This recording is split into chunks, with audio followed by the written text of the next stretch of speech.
If you're thinking of moving to Idaho, you should know that Idaho is a red state.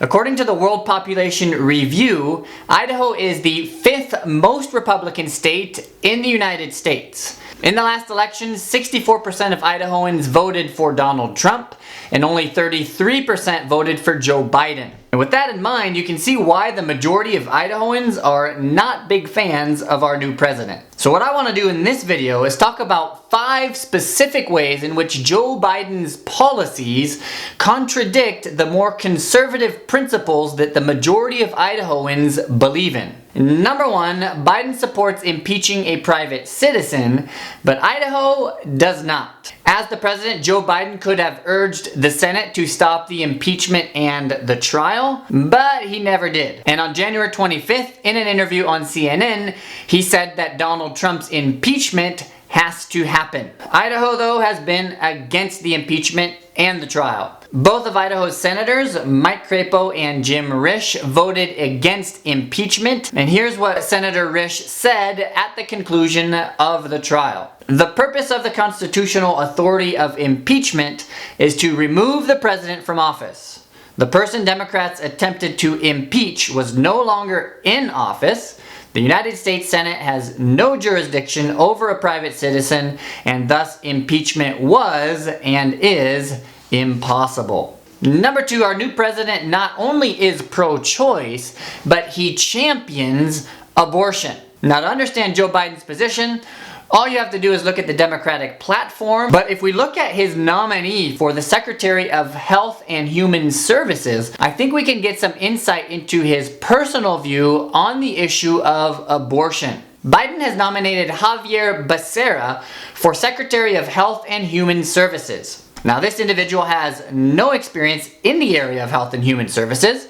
He's not a physician, he's not a scientist, but the one qualification that he does have is he is a radical advocate and proponent of abortion. As the Attorney General for California, he traveled to Mississippi in order to bring a lawsuit with other attorneys general from other states against Mississippi for trying to pass a law that would prohibit abortion the minute a baby can feel pain. In the House of Representatives, he voted against the Born Alive Survivors Protective Act, which would have made it illegal for physicians to kill a baby if a baby is born alive in a botched abortion. And he also voted against a partial birth abortion ban. He fought against the Victims of Violence Act, which would have made it a double crime if a person commits a violent act against a pregnant woman. And he thought that minors under the age of 18 should not have to get their parents' permission in order to have an abortion. And that is Joe Biden's nominee for Secretary of Health and Human Services. Idaho, on the other hand, hates abortion and wants to limit it as much as possible. Now, most people believe that if Roe versus Wade were overturned in the Supreme Court, abortion would be banned throughout the United States. But that's not the case. If Roe versus Wade were overturned, all that would happen is the states would then have the power to decide whether or not abortions are legal in their particular state. Now, Idaho is one of 10 states that has passed a trigger law that would ban abortion if Roe versus Wade is indeed overturned. So in essence, what Idaho is saying is, if the federal government gives us the power to determine whether or not abortions are legal in our state, we're saying no, abortion will be illegal the moment Roe versus Wade is overturned. In the meantime, Idaho is working on passing a fetal heartbeat law. And what that would do is it would ban abortion the minute a fetal heartbeat is detected, which is about 5 to 6 weeks after conception. Now, it's already passed the House and is set to be voted on in the Idaho Senate probably in the next few days. I'll be sure to keep you posted on what comes of that vote. So if you haven't subscribed yet, hit the subscribe button and the notification bell next to it so you don't miss out on future videos. Number 3, Biden is pushing gun control. Idaho believes in gun safety. Biden wants to do away with all sales of ammunition and gun parts online, and he wants to make assault weapons illegal. Now, falling under the category of assault weapons are semi-automatic rifles, pistols, and semi-automatic shotguns. So overall, Biden is looking to greatly limit the Second Amendment. Idaho, on the other hand, believes that the Second Amendment is a right. If you're over 21 and are an Idaho resident, you can carry a concealed weapon both inside the city limits and outside the city limits without a concealed weapons permit. So Idaho has very open laws when it comes to the Second Amendment. And just to illustrate that, here's what Governor Brad Little said back in 2017. As a lifetime member of the NRA, I am a strong defender of the Second Amendment.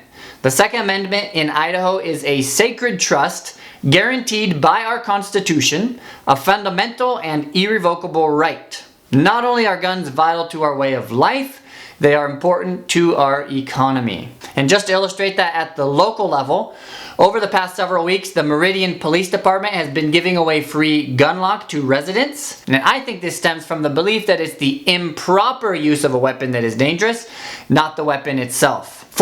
Our new president believes that transgender women can compete in women's sports and vice versa. On his first day of office, Joe Biden signed an executive order that prohibits, quote, discrimination based on gender identity in school sports and elsewhere. And so what he's saying is if a biological male identifies as a female, that individual can compete in women's sports. Now, back when Donald Trump was president, the US government supported a lawsuit that prohibited transgender women from competing in women's sports.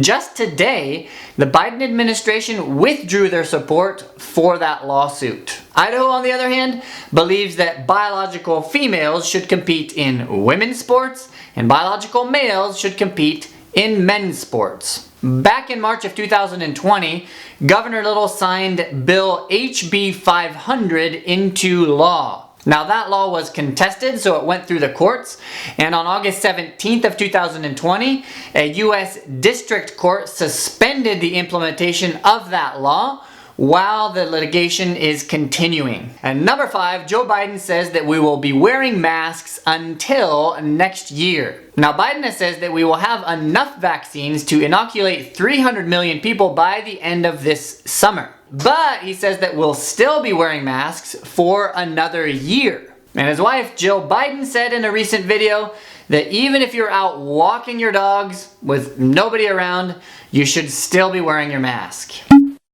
Idahoans, on the other hand, are tired of masks. In Idaho, there's no statewide mask mandate, and the governor has been criticized for this several times throughout the past year, but he believes that the individual counties and cities should have the power to decide for themselves whether or not a mandate is required in those specific areas. Just recently, the Idaho State Board of Education voted to bring back fans into our stadiums to watch indoor college games. And on February 19th, 2021, the Central District Health Board unanimously voted to revoke the mask mandate in Ada County, Valley County, and Canyon counties. But the Boise mayor had a different opinion. On the same day, Mayor Lauren McLean issued an order saying that masks are still required in her city, in Boise. So Joe Biden has definitely done some things that have ticked off Idahoans.